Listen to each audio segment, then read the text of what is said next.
écoutez le podcast de l'apôtre évangéliste Georges Olivier Bazabois sur la série Les héritiers devenus divins. Pour plus d'informations, veuillez contacter le +241 62 90 45 46. Je reprends, +241 62 90 45 46. Excellente méditation. La grâce de Dieu, la faveur du Seigneur, en ce moment sur chacun d'entre vous, peu importe où vous vous trouvez, peu importe la nation, le pays, le Saint-Esprit vous visite dans votre maison, votre chambre, à votre terrasse, peu importe où vous vous trouvez, la grâce est sur vous. Recevez la grâce de Dieu. Amen. Recevez sa faveur. Amen. Recevez son toucher. Amen. Recevez son regard favorable. Amen. Dans le nom puissant de Jésus-Christ de Nazareth. Amen. Amen. Gloire soit rendue à Dieu. Je vous salue à l'endroit où vous vous trouvez. Et je sais que les anges de Dieu sont autour de vous. Et la main du Seigneur est grandement étendue sur votre vie, sur la vie de votre famille, sur votre maison et sur vos affaires. Recevez la grâce de Dieu multipliée au nom de Jésus.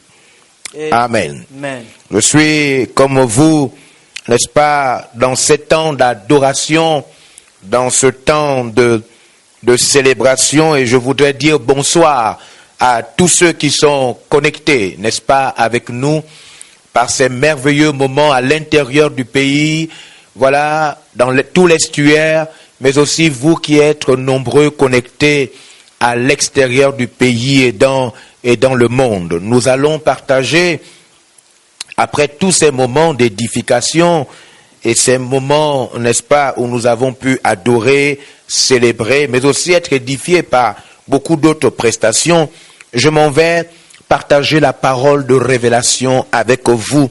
Et le thème, la pensée même par laquelle Dieu veut entretenir nos âmes et nos esprits, maintenant, c'est l'héritier et, n'est-ce pas, la parole de vérité. L'héritier et la parole de vérité. Si vous nous prenez maintenant, et si vous n'êtes pas un habitué de notre page Facebook et YouTube, alors nous voulons vous dire simplement que c'est un grand privilège, une grande grâce pour nous, n'est-ce pas, de vous recevoir sur cette plateforme pour votre édification, cette plateforme pour votre bénédiction, cette plateforme pour la grâce de Dieu dans votre vie. L'héritier est la parole de vérité. Mesdames et messieurs, chers pasteurs, chers missionnaires, membres de la grande famille VLR, vous le savez tous, depuis un bon bout de temps, nous nous sommes interrogés. Pourquoi les chrétiens ne sont-ils pas aux commandes de tout ce que la Bible proclame? Pourquoi les chrétiens ne sont-ils pas prospères? Pourquoi les chrétiens louent-ils encore? Pourquoi sont-ils encore malades? Pourquoi les chrétiens sont-ils encore pauvres? Pourquoi le mariage des chrétiens bat encore de l'aile? Pourquoi les chrétiens subissent encore, même le célibat forcé? Pourquoi les chrétiens échouent encore dans leurs affaires, leurs entreprises, alors que la Bible nous donne un aperçu si puissant, n'est-ce pas, de la vie des héritiers de Dieu? Nous avons donc étudié depuis un bon bout de temps et nous sommes encore plongés au cœur même de cette étude. Et à l'heure où nous sommes en train de continuer notre partage, je prie qu'au nom de Jésus-Christ, votre téléphone portable, votre tablette ou même votre télévision intelligente, je dis par là, le moyen par lequel vous pouvez nous recevoir. Dieu utilise ce moyen non pas seulement pour regarder comme sur les réseaux sociaux, mais pour qu'une grâce vivante sorte à travers l'instrument que vous avez et que Dieu remplisse votre cœur et votre vie. Amen. Dans le nom puissant de Jésus-Christ, que ce temps de partage seulement suffise à Dieu pour opérer puissamment dans votre corps, dans vos affaires, dans votre ministère et même dans votre maison au nom de Jésus-Christ. Le but de notre étude, c'est de vous mettre aux commandes recommande des choses que Dieu a rendues possibles à tous ceux qui ont confessé Jésus-Christ comme Seigneur et Sauveur personnel. Je m'en vais lire avec vous, n'est-ce pas, le livre de Jean chapitre 1, verset 17. Le but de cette parole, c'est d'amener vous, chacun d'entre nous, à rentrer aux commandes. L'héritier est la parole de vérité. Une chose qui permet aux chrétiens de réussir, de gagner la vie, de gagner la guerre de la vie, le combat de la vie. Aujourd'hui encore, je partageais avec l'église et je leur disais, il y a plusieurs batailles, il y a plusieurs guerres, mais il y a une guerre que nous ne devons pas rater. C'est la guerre de la ressemblance. Nous devons faire tout ce qui est notre possible pour ressembler à Jésus. Ressembler à notre Sauveur. Ressembler à celui que Dieu a donné à la croix pour nous sauver. La guerre de la ressemblance.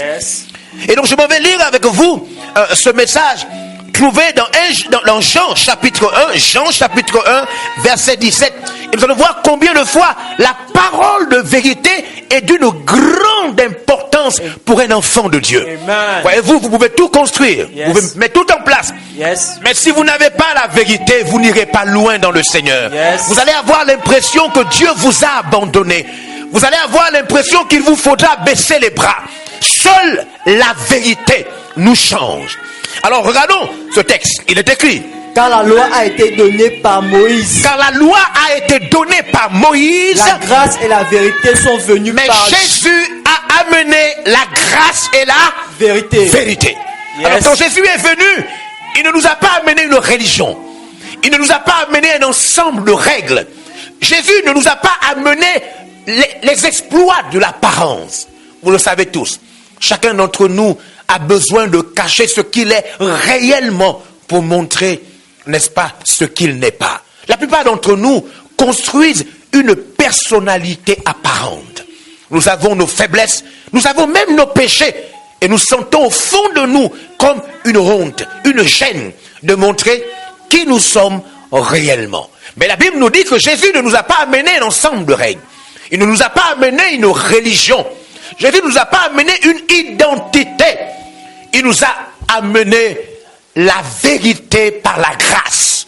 En réalité, ce que Jésus est venu amener, contrairement à Moïse qui a amené la loi, Moïse a amené toutes les règles rituelles, cultuelles, etc. Jésus ne nous a pas amené toutes ces choses. Jésus est venu nous amener la vérité. Et je vous invite à explorer avec moi, qu'est-ce que ça veut dire la parole de vérité? La puissance des serviteurs de Dieu, des vrais serviteurs de Dieu. La puissance des vrais chrétiens, c'est la parole de vérité. L'héritier gagne la vie à travers la parole de vérité. Alors allons-y, lisons Jean chapitre 8, verset 32, qui, comme vous le savez tous, est un des versets de base de notre ministère. Jean chapitre 8, verset 32, il est écrit. Vous connaîtrez la vérité. Vous connaîtrez la vérité. Et la vérité vous affranchira. Il semble une fois de plus que la vérité est indispensable. La vérité sur un homme, la vérité sur un mariage, la vérité sur nos manquements, la vérité sur nos limitations, la vérité sur nos pays, la vérité sur notre réalité économique, la vérité sur notre couple, la vérité sur notre ministère, notre appel, notre foi, ce que Dieu a réellement dit est indispensable. Alors lisons un autre passage pour comprendre combien de fois la Bible nous situe auprès de la vérité. Nous avons si besoin de la vérité. Ce monde souffre d'un problème, le manque de vérité. Ce monde vit dans le mensonge. Ce monde vit dans les apparences. Je confirme. L'Église doit attraper la vérité. Amen. L'Église doit vivre de la vérité. L'Église doit s'appuyer sur la vérité. Nous devons chacun d'entre nous construire notre vie dans la vérité. Amen. Et nous allons voir ce que c'est la vérité. Wow. La vérité, ce n'est pas ce que nous voulons que les gens sachent. La vérité, ce n'est pas ce que nous voulons que les gens voient. La vérité, c'est ce qui est là. Ce que Dieu nous a donné. Ce qui est sorti de la bouche de Dieu. Ce qui ne souffre d'aucune tromperie, d'aucun mensonge, mais encore d'aucun abus. Je confirme la parole de Dieu. Amen. Alors lisons. Dans le verset 45. Jean chapitre 8, verset 45, il est écrit. Et moi, parce que je dis la vérité, Et moi, parce que je vous dis la vérité, vous ne me croyez pas. vous devez comprendre que aujourd'hui, les hommes de vérité ne sont plus acceptés. Yes. Ceux qui disent la vérité ne sont plus suivis par les foules. Les foules aiment désormais ceux qui travaillent l'apparence, ceux qui mentent, Yes. ceux qui sont subtils, Yes. ceux qui savent tromper, Yes. ceux qui savent habiller le faux. Yes. Jésus dit, parce que je vous dis la vérité, alors vous ne m'aimez pas, vous ne me suivez pas. L'heure des hommes de vérité, des ministères de vérité, des prédications qui dévoilent la vérité. Cette heure est vraiment arrivée. À l'heure où le monde connaît le déclin, à l'heure où le monde est complètement dans la perte, à l'heure où le monde est plongé dans le chaos, nous avons besoin de la vérité. L'héritier gagne par la parole de vérité. Laissez-moi vous saouler d'abord par le fait que la vérité est une chose indispensable. La vérité est une chose indispensable. Amen.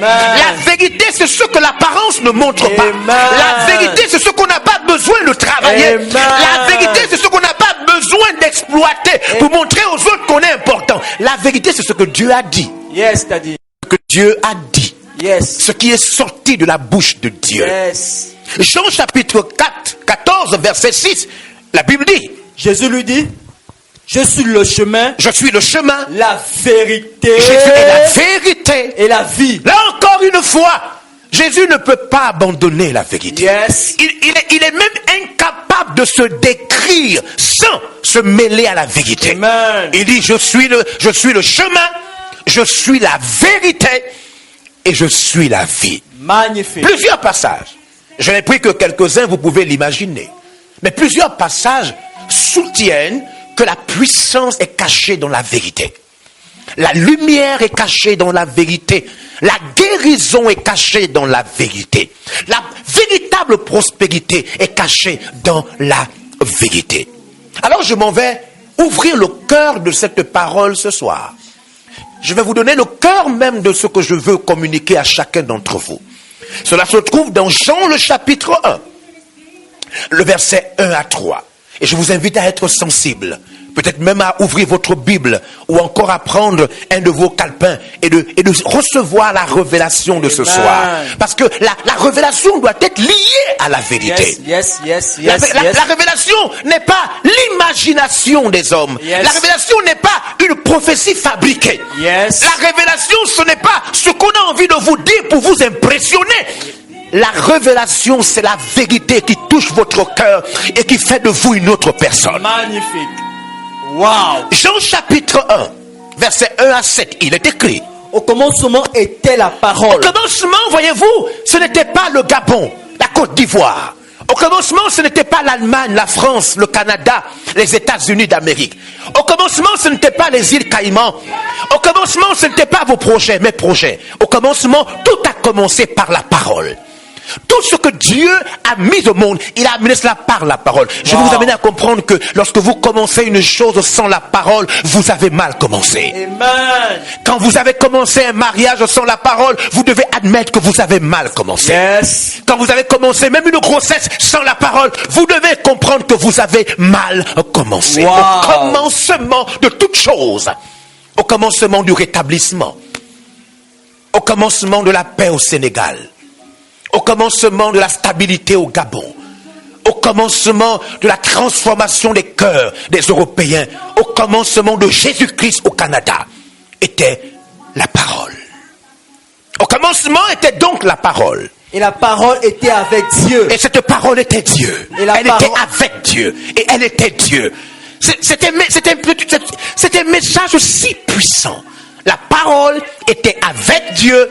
Et la parole était Dieu. La parole était avec Dieu. Et c'est Dieu qui est la parole. La parole était avec Dieu, elle était Dieu. Elle était avec Dieu, elle était mêlée à Dieu. La parole était avec Dieu. Et de cette parole sortait Dieu. Ô Saint-Esprit. Shokabarabasa. Au commencement était la parole était avec Dieu. Et Dieu était caché dans la parole. Au commencement était la parole était avec Dieu et Dieu se manifestait par la parole. Au commencement, la parole était Dieu. Elle était avec Dieu. C'est elle que Dieu envoie pour toucher les vies des gens. Au commencement était la parole et la guérison était cachée dans la parole. Au commencement était la parole. La bénédiction de Dieu se cachait en elle. Au commencement était la parole. La parole était avec Dieu et la parole était Dieu. Wow. Oui. Elle était au commencement avec Dieu. Et la parole était donc au commencement avec Dieu. Toutes choses ont Toutes été choses. faites par elle. Toutes choses. Mesdames et messieurs, je voudrais attirer toute votre attention. Suivez-moi maintenant. Toutes choses ont été créées par elle. Toutes choses ont été créées par la parole. Toutes choses, oui. Et rien de ce qui a été fait. Et quoi?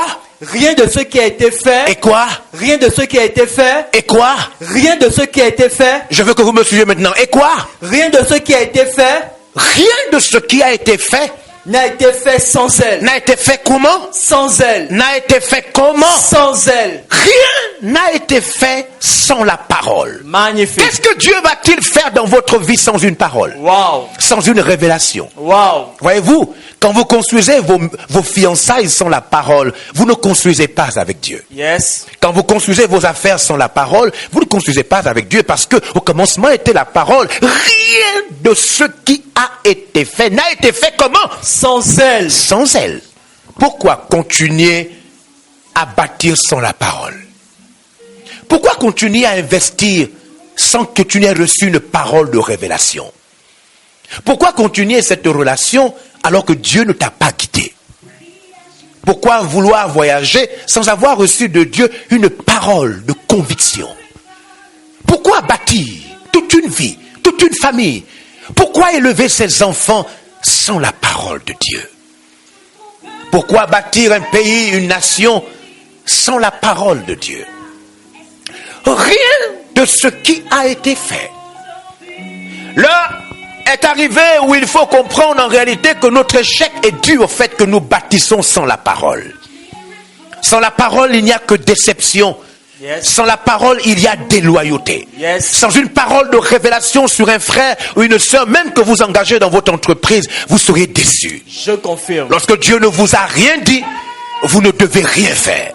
Yes. Vous devez rechercher Dieu de tout votre cœur au point de recevoir une parole pour tout ce que vous voulez faire. Amen. Quand Dieu ne vous a pas orienté, vous ne devez pas être orienté. Yes. Vous devez attendre patiemment que Dieu vous révèle sa parole et qu'il vous dise ce que vous devez faire. Yes. Dans la Bible, les hommes et les femmes de Dieu attendaient la parole de Dieu. Amen. Ils attendaient la parole de Dieu pour bâtir, pour prêcher, pour prophétiser. Ils attendaient la parole de Dieu pour commencer une famille. Ils attendaient la parole de Dieu pour avoir même une orientation devant la guerre. Nous sommes une nation, un peuple, une génération qui bâtit avec Dieu sans sa parole. Aujourd'hui, plusieurs de nos décisions ne viennent pas d'une parole révélée. La plupart de nos mariages n'ont pas été inspirés par la parole de Dieu. Nous n'avons pas essayé de savoir, est-ce que c'est Dieu qui parlait? Est-ce que c'est Dieu qui m'orientait? Nous avons pris beaucoup de décisions. Nous nous sommes engagés dans plusieurs choses sans avoir la parole de Dieu. Combien de collaborateurs, combien de personnes nous avons engagées, même dans le cercle restreint de l'Église? Nous nous sommes permis d'adopter des enfants, de les faire rentrer dans notre intimité, sans être sûrs Yes. que le Saint-Esprit nous avait donné une parole de conviction. Yes. La Bible dit, la parole était avec Dieu et toutes choses. Lisons le verset 3. Lisons le verset 3. Toutes choses ont été faites par Oh, elle. je suis tellement touché par cette parole. Toutes choses. La Bible ne laisse rien à l'écart. Toutes choses. Ce qui signifie que votre ministère doit être basé sur la parole. Amen. Votre service doit être fondé sur la parole. Amen. Votre vie, vos décisions, vos projets, votre entreprise. Certains d'entre vous sont certainement en train de vouloir commencer une affaire, lancer un marché. Certains d'entre vous sont peut-être en train de vouloir commencer une chose qui va avoir un impact important sur votre vie. La Bible dit, toute chose doit avoir la parole de Dieu. Toute chose doit être inspirée par la parole de Dieu. Alors peut-être que tu es étudiant, peut-être que tu es professionnel, peut-être que tu es un homme d'affaires, un investisseur, peut-être que tu es une femme de foyer, peut-être que tu es jeune. Quelle est la parole que Dieu t'a donnée pour faire ce que tu es en train de vouloir faire? Est-ce que Dieu t'a inspiré? Est-ce que tu as reçu une parole de ce que tu es en train de faire? Ou bien tu es en train de faire cela juste par la chance, juste parce que tu veux le faire? Toute chose, il est écrit toute chose. Cela veut dire qu'avant de faire une chose, tu dois recevoir une parole de Dieu dans ton cœur. Avant de t'engager dans quoi que ce soit, tu dois rechercher Dieu. Yes. Qu'il te donne une parole, une orientation, un mot, une phrase, une vérité. Lorsqu'on dit que l'héritier marche avec la parole de vérité, il s'agit de cette parole que Dieu met dans son cœur. Yes. Une parole qui t'assure que Dieu est de ton côté, que sa main te guide, que sa force t'oriente. Le verset 3 continue, et je voudrais vraiment attirer votre attention sur le verset 3, parce qu'il y a une révélation cachée là. Toute chose, conduite par la parole de Dieu, toute chose influencée par la parole de Dieu, toute chose matérialisée par la parole de Dieu. Partout où il n'y a pas la parole de Dieu, il y a peur. Partout, dans tout ce que tu fais, où il n'y a pas la parole de Dieu, tu as peur. Tu hésites. Quand il n'y a pas la parole de Dieu, tu es troublé. Même dans un combat, quand tu n'as pas encore reçu la parole de Dieu, tu sens au fond de toi la peur. Il me faut la parole. Toute chose, dans toute chose, toi qui es missionnaire, tu veux t'en aller. Qu'est-ce que Dieu t'a dit? Où est la parole qui va te maintenir même dans les temps les plus difficiles? Qu'est-ce que Dieu t'a dit? Retrouve la parole de Dieu. Cherche la parole de Dieu. Médite sur la parole de Dieu. Rentre en jeûne. Va dans la prière. Mais trouve la parole de Dieu. Le verset 3 ne dit pas seulement que toute chose, mais le verset 3 dit rien. De ce qui a été fait, Rien. n'a été fait sans elle. Pasteur, rien. Prophète, rien. Délégué, rien. Rien. Nous ne devons rien faire sans la parole. Non, nous ne devons plus rien faire sans la parole. Rien, aucune prédication sans qu'une parole ne vienne du cœur de Dieu. Aucune direction. Qu'est-ce que Dieu t'a dit? Qu'est-ce que Dieu t'a dit? Quelle est la parole que Dieu a introduite dans ton cœur? Rien. Arrêtons de bâtir sans Dieu. Regardez ce que le monde devient sans la parole de Dieu. Regardez nos pays africains sans la parole de Dieu. Regardez comment nos gouvernants ne savent plus à quel saint se vouer sans la parole de Dieu. Regardez comment les médecins sont dans la confusion totale sur le plan mondial en face de la Covid-19, parce qu'il n'y a jamais eu la parole de Dieu qui a été considérée pour la vérité qui est en elle. Des vaccins que nous essayons, dont nous ne sommes pas sûrs de leur efficacité. Quand la parole de Dieu n'est pas là, quand la parole de Dieu, la parole de la vérité, quand la vérité n'est pas libérée par la parole, nous sommes seulement en train de nous débrouiller. Nous nous débrouillons pour élever nos enfants. Nous nous débrouillons pour avoir un travail. Nous nous débrouillons pour essayer de faire le ministère. Yes. Nous nous débrouillons. Quand la parole de vérité n'est pas là, nous ne devons rien faire. Yes. Nous devons attendre que la parole nous soit révélée. Yes. Nous devons attendre dans le jeûne, attendre dans les retraites, attendre à genoux, yes. Attendre dans la prière. Nous devons attendre là, auprès de Dieu, que la parole de Dieu nous soit révélée. Yes. Je suis convaincu que beaucoup de sœurs en Christ, des femmes, des hommes, même des leaders que nous sommes, nous n'avons aucune parole forte de Dieu dans nos cœurs qui nous dirige tous les jours. Yes. Je peux savoir qu'au moment où vous me regardez à travers votre téléphone portable, yes. Vous n'êtes pas un habitué de la parole de vérité. Amen. Et je prie pour vous au nom de Jésus-Christ que la soif de la parole de vérité, la soif de la révélation vous soit donnée. Yes. Que maintenant, de même que vous pouvez avoir soif de boire de l'eau, que votre esprit ressente une soif, votre âme ressente une soif de la vérité, une soif de la parole révélée. Le matin, le soir, à midi, que Dieu vous donne la soif de sa parole.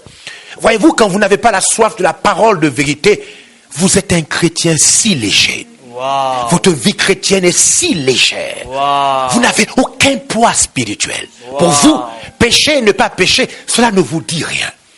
Votre vie n'a pas de sens. Vous êtes chrétien.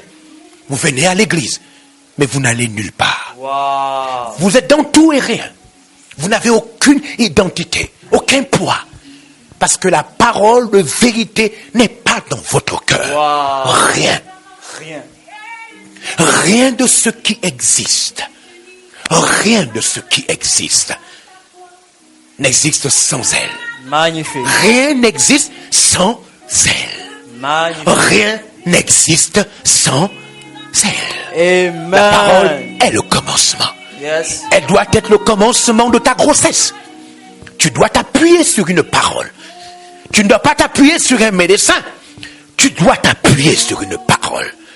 Tu dois t'appuyer sur une parole pour voir ton enfant changer. Yes. Tu dois t'appuyer sur une parole pour voir ta famille, pour qu'elle ne se divise jamais.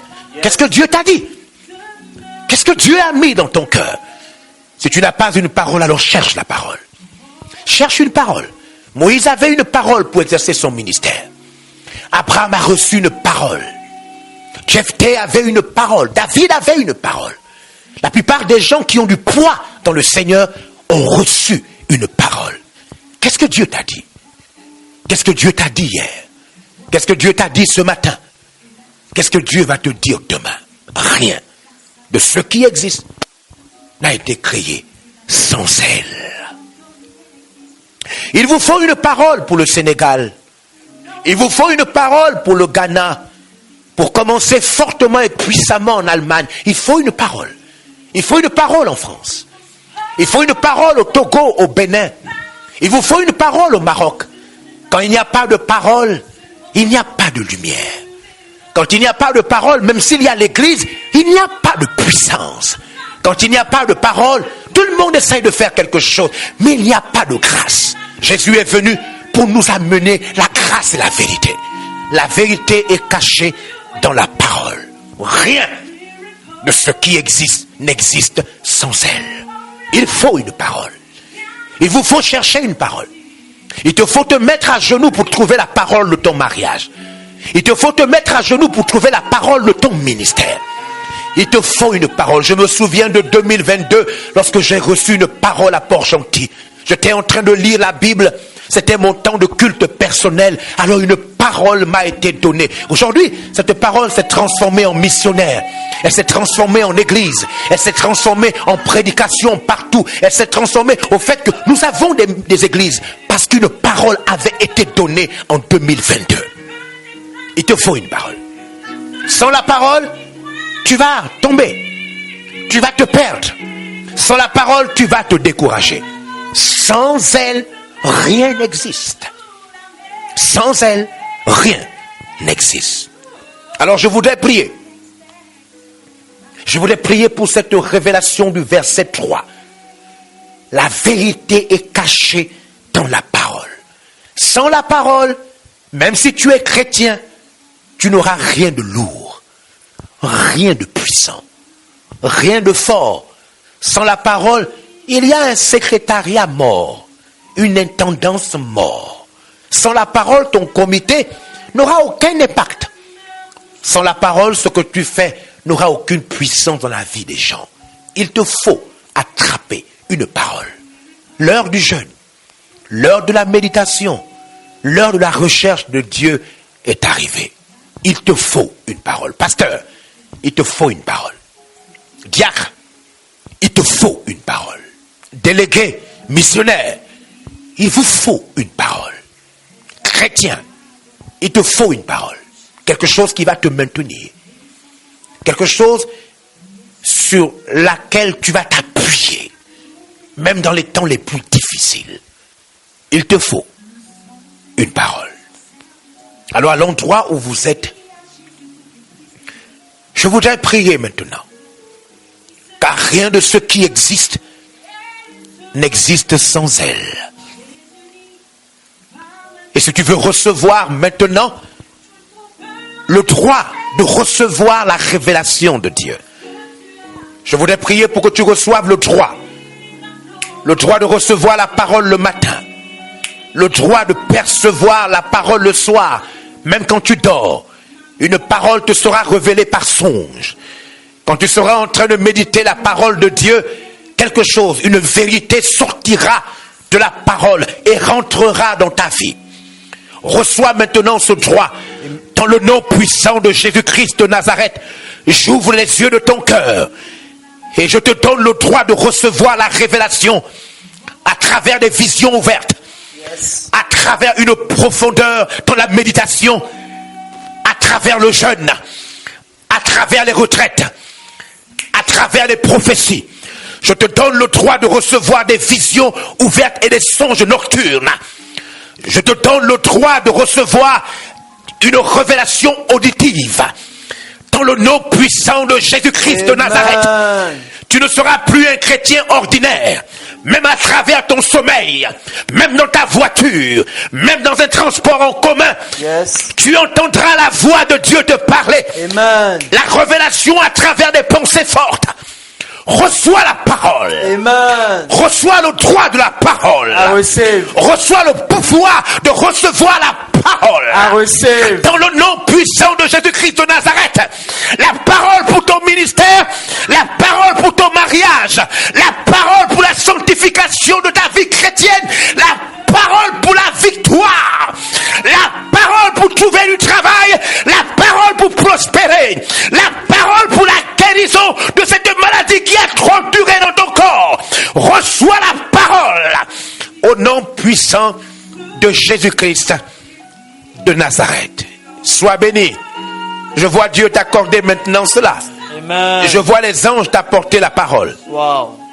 Je vois le Saint-Esprit t'accorder des révélations extraordinaires. Magnifique. Ce soir, aujourd'hui, tu viens de recevoir le droit de capter la révélation de Dieu. Le droit de recevoir la parole de Dieu sous toutes ses formes de révélation. Le droit. Tu ne seras plus un fils, une fille ordinaire. Dieu va te parler d'une manière ou d'une autre et ton esprit et ton âme seront capables de saisir la parole de Dieu révélée. Attendez-vous à recevoir plusieurs songes, plusieurs révélations. Attendez-vous à recevoir des paroles très profondes. À l'instant même où vous serez en train de lire la Bible, le Saint-Esprit va se révéler à vous. Il va vous montrer la voie à suivre dans n'importe quel secteur d'activité dont vous avez besoin de la parole. Que Dieu vous bénisse pleinement dans le nom puissant de Jésus-Christ de Nazareth. Amen. Amen. Voilà, mesdames et messieurs, frères et sœurs en Christ, chers missionnaires, pasteurs, délégués, chers pasteurs consacrés, diacres et tous ceux qui sont connectés en ce moment. Je voudrais maintenant passer à une autre phase avec vous. Je voudrais passer au repas du Seigneur et vous expliquer un mystère. Avant de passer à ce repas du Seigneur, je m'en vais lire la parole de Dieu. Je m'en vais lire la parole de Dieu et si vous avez donc mis du pain de côté, vous avez mis du jus de côté, nous allons tout à l'heure passer à cette phase sacrée où nous allons nous attabler avec le Seigneur partout dans le monde où nous nous trouvons. Nous allons nous attabler avec le Seigneur et nous allons ensemble dans la communion spirituelle et mystique. Nous allons savourer sa présence sous la forme de sa chair et sous la forme de son sang. Il est écrit dans le livre de Jean, chapitre 6. Jean chapitre 6. Verset 48. Il est écrit. Je suis le pain de vie. Jésus lui-même, il dit, je suis le pain de vie. C'est extraordinaire que le Seigneur lui-même se présente comme étant un aliment qui peut rentrer dans notre corps. Jésus est vraiment notre sauveur. Il se présente comme étant le pain qui nous donne la vie. Yes. Il se présente comme étant un aliment qui peut rentrer dans notre corps, atteindre notre estomac et s'étendre dans notre sang au point de produire la vie de Dieu. À travers cette Sainte Seine, je vous invite à recevoir une dose supplémentaire de la vie de Dieu. Amen. Et si vous étiez malade, si vous aviez des difficultés, si vous aviez des pertes de mémoire, si vous aviez des douleurs à la tête, si vous êtes même atteint de la Covid-19, peu importe ce qui vous embête, mais encore, si vous aviez des problèmes de prospérité, d'argent, d'économie, Jésus dit, je donne la vie. Regardez ce que le verset 53, Jean 6, 53 nous dit. Jésus leur dit, en vérité, je vous le dis. En vérité, je vous le dis. Si vous ne mangez la chair du Fils de l'homme, si vous ne mangez pas la chair du Fils de l'homme, et si vous ne buvez son sang, et si vous ne buvez pas son sang, vous n'avez point la vie en vous-même. Vous n'allez pas recevoir la vie à l'intérieur de votre corps. Yes. Il vous faut. Alors si vous êtes là en ce moment et vous n'avez pas du pain, vous n'avez pas du jus, dépêchez-vous. Essayez de trouver rapidement du pain, du jus. Faites-le. Et si vous n'avez absolument rien, trouvez de l'eau. Trouvez un biscuit. Trouvez quelque chose qui vous permettra de recevoir la vie en vous-même. Si vous mangez de mon pain et si vous buvez de mon sang, il dit, vous recevrez la vie à l'intérieur de vous-même. Wow. Dans votre cerveau. Yes. Dans vos membres inférieurs et supérieurs. Yes. Dans votre corps. Yes. Même dans les parties qui vous font mal. Yes. Vous recevrez un renforcement de vie. La vie pour votre mariage, la vie pour votre ministère, la vie dans vos études, la vie dans votre maison. Et même si vous avez été déclaré malade par les médecins, la vie de Dieu vient faire disparaître la maladie dans le nom puissant de Jésus-Christ. Amen. Magnifique. Il est écrit, il te sera fait selon ta foi. Yes. Il te sera fait selon ta foi. Yes. Il te sera fait selon ta foi. Yes. Il te sera fait selon ta foi. Je suis béni et vous êtes bénis d'avoir partagé ce merveilleux culte. Que la grâce de Dieu soit sur vous. Que Dieu fasse réussir vos entreprises et vos affaires. Que la faveur de Dieu vous épargne de la mort précoce. Que la faveur de Dieu fasse enrichir toutes vos grandes idées pour le royaume de Dieu. Que Dieu vous maintienne attachés à lui jusqu'à la mort. Que l'onction de Dieu vous transforme en serviteur et en servante de Dieu. Amen. Que toute forme de maladie, toute forme de blocage s'éloigne de vous dans le nom puissant de Jésus-Christ de Nazareth. Soyez bénis cette fois. I receive. Soyez bénis dans vos affaires. I receive. Que votre maison soit pleinement bénie de la grâce de Dieu. I receive. Recevez la protection divine. Yes. Au nom du Père, au nom du Fils, au nom du Saint-Esprit. Amen. Amen. Voici, nous avons terminé notre culte magnifique avec toutes les couleurs et avec la parole de vérité que nous devons tous recevoir et attraper dans notre cœur. Que Dieu vous fasse grâce. Bonne semaine à chacun d'entre vous. Et n'oubliez pas de partager et de donner vos offrandes, vos soutiens pour l'œuvre de Dieu.